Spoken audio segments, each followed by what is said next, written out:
Oscar Bevis for IFL TV in association with MTK Global. Delighted to be joined by, I think you were my first lockdown interview actually. And I wish it was my last because I'd prefer to do this face to face, but we're here. He's made Fight Camp. He's on Fight Camp 2. Aqib Fiaz, how are you, my man? I'm good, Oscar, mate. How are you? Not bad. All the better for the announcements that are coming out. BT, Sky, it's been some top ranked stuff. And yeah, like I said, you made it onto week 2. You got Terry Harper and Natasha Jonas at the top of the bill. All British women's title fight. Chris Billum-Smithson over the Commonwealth belt, and you're in a cheeky little 8-rounder. Yeah, can't go wrong. It's a cracker of a show, cracker of an experience for me as well. Experience of a lifetime, really. You're never going to see this again, are you? Well, hopefully, fingers crossed, we won't see this again, and fights won't have to be behind closed doors in the future. But yeah, it's a little part of history, and I'm part of it, so I'm very glad, very happy, and can't wait.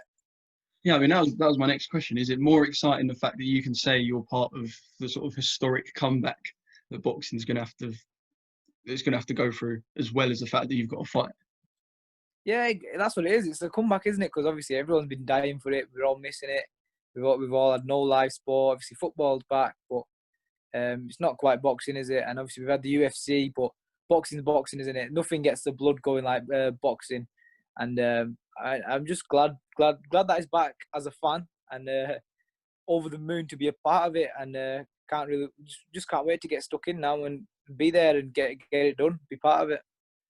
I can imagine you were all like us yesterday when we saw videos that come out of Eddie and Tony together, just sort of walking around. They put that little show ring up as well, and yeah, I can imagine the pictures just got you excited. It got me excited just to watch it. Yeah. I mean, hopefully I'll be able to go there and watch some fights to see, but yeah, just the pictures, it looks like it's going to be like a clean, good production, and it's going to be worthy of the sort of hype that's around Fight Camp. Yeah, no, as soon as I seen it, I was like, wow, do you know what I mean? Obviously, you seen the plans a couple of weeks ago, didn't you? But the plans are the plans, aren't they? But now you're seeing it all in action, and you're starting to see it come together and piece together little bits here and there. You've seen the fights that he's putting on. Some of the fights that I think some of the best British fights that we've seen in a long time. And this pandemic has sort of worked in a weird way, but it's worked out good for boxing, I think. So, yeah, obviously you just can't wait now. What was sort of put forward to you? Because we were sort of told at first that guys who just turned pro, like yourself, like your 4, 5, 6-0 guys, would be chucked into like title fights and stuff. But obviously you've got to be realistic as well. So, yeah, step up wise, it is a step up. But what sort of guys were put forward to you originally? Well, just Kane Baker, to be fair, Just him? Yeah, that's it. Yeah. We had an opportunity. I didn't know that I was on the show until a few days ago. We got manager Steve Wood spoke to Jamie saying they're offering this for Aqib. Would you like it? 8-rounder. The last fight was a 4-rounder, so it is a big step up. Obviously, he's got a winning record. He's a former champion, and he's boxed 10 rounds, 8 rounds before. He's older. Got everything on me on paper, but I watched him and I thought I fancy my chances, so why not? Yeah, I mean, like you said, any fight just to be on Fight Camp, you're part of that history, so that's obviously a bonus whoever you get on there. What's the training situation saying? Obviously, I've seen you smashing your brother to bits with that body belt, but I take it that you and Jamie have sort of been back up and running for a couple of weeks now. Yeah, I've been taking over anyway at home in the gym. My brother doing a little bit. My younger brother's also a boxer as well. Now he's 15, 16. He's quite a bit bigger than me as well, so we get some good, we've had some good sparring and stuff.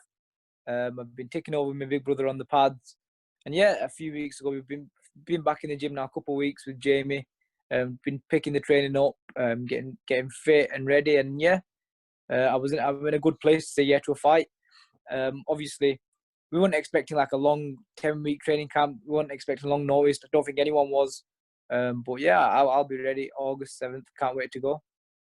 Yeah, because I suppose it's one of the most exciting times for that gym as well, because obviously you got Dave and Danny just joined. Carl is looking for a massive fight potentially. They're talking about a Warrington rematch. You've managed to get yourself on the Fight Camp. It must be like a buzzing feeling around everyone.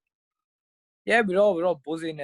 We're doing 6 days a week together now. We've started running together as well on the weekends. What we did this morning, me, Jack, and Jamie this morning. It was only 3 of us. It was raining, so it's only 3 of us. But yeah, we're all bouncing off each other, training, getting fit, enjoying it as well, like you should. And yeah, we're all just waiting. We was all waiting for a call, waiting for a date, because no one's really got a date. And now I've got one. Obviously now time to get serious now, and time to pick the training up and take it to that next sort of level. Is it going to be weird sort of going back to training, being on that high, and then you're like, boxing's back, I've got a fight day and all that. Then you're going to have to get to fight camp and there's going to be rules and you're going to have to sort of tone it down completely. You can't just go out for a Nando's after the weigh-in. Do you know what I mean? You're going to have to just be on this high from getting back to boxing and then just tone it right down and sort of be quarantined. Yeah, well, I think from what I've heard, I think we're only there from Tuesdays at fight week, and obviously we're fighting Friday, so it's not that much of a long time. It's not. Obviously, there is going to be some changes, like you're saying. You can't do certain things that you would normally do. But yeah, we'll just have to play it by ear and see what happens when we're there. And I think, I'm one of them. Like, I'm easygoing like that. I try not to get too stressed about things. So I should be okay, I think. So for the next sort of couple of years, let's just have a chat about where this could go. Because obviously on the fight camp, there'll be a lot of people watching. I mean, Sky, you just know that there's going to be people tuning in. You do well there. A few more conversations with Eddie, a few more big shows, perhaps an American debut. The next 2 years for you is massive, and like the fight camp and joining matchroom. Does it feel like you've got a chance to restart your career almost? Like you've done the learning 1 and 0, 2 and 0 phase. This is a big couple of years for you now. Yeah, I was saying before, I had an interview before, and I was saying my worst fear is my mum coming in and waking me up for school, because it really don't feel real, to be honest with you. The way my boxing career is going, it's going really well. And yeah, but I've always believed, with the right fights at the right time, I'll go all the way, and that's the dream. It always has been, and that still is the dream, yeah. And now I've got the biggest promoter in the world, in my opinion, behind me as well. So there's nothing stopping me, I don't think. You say your worst nightmare is your mum waking up. I bet her worst nightmare is watching you and your brother spot. I bet she ain't a fan of that. Surely she's not a fan of that. No, she isn't. My mum actually hated the boxing. She only come. I think the first time mum ever come and watched me was probably my 50th or 60th amateur fight or something. That was the first time she ever come. But apart from that, she'd always come. She'd take us and wait outside in the car. She'd never come in. But obviously, she's grown accustomed to it now, and she's asking me, can I come to the fights, and I'm saying no. So yeah, she's gotten used to it over the years. Yeah, because I mean, we as fans are begging for people to go in and almost get hurt. You want to see fights, punishment. You want to see drama. Whereas your mum's, I can imagine, just there, she'll be behind the sofa, one eye like that. Yeah, you get different stories, don't you? Some mums aren't. Some mums are the opposite. They love it. Some don't. And it's just each to their own, isn't it? Really. But my mum's always. I'd like to think I'm the favourite as well at home. So I don't think she quite likes watching me fight and get hit.